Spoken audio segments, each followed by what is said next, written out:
Hello movie lovers 35 చిన్న కథ కాదు మూవీతో తెలుగు ఆడియన్స్కి దగ్గరైన విశ్వదేవ్ రాచకొండ హీరోగా, పాయల్ రాధాకృష్ణ హీరోయిన్గా, రవి ఎస్ వర్మ డైరెక్షన్లో వచ్చిన మూవీ నీలిమేఘ శ్యామ.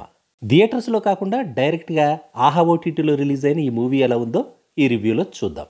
సినిమా మొత్తం చూడడం ఫినిష్ అయ్యాక నాకు కలిగిన ఫీలింగ్ని ఒక మాటలో చెప్పాలంటే 1:54 డ్యూరేషన్తో స్లోగా సాగిన హీరో హీరోయిన్ల ట్రెక్కింగ్ జర్నీనే ఈ సినిమా.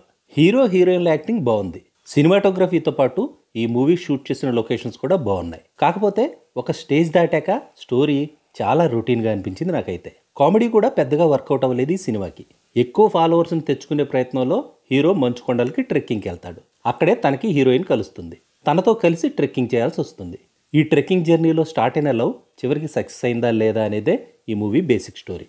ఫైనల్గా నేను చెప్పేది ఏంటంటే, లవ్ స్టోరీస్ నచ్చే వాళ్ళకి ఈ మూవీ నచ్చే ఛాన్స్ ఉంది. నాకైతే యావరేజ్ అనిపించింది. ఓటీటీలోనే కాబట్టి ఈ సంక్రాంతి హాలిడేస్కి ఫ్యామిలీతో కలిసి కూర్చొని టైంపాస్ చేయొచ్చు.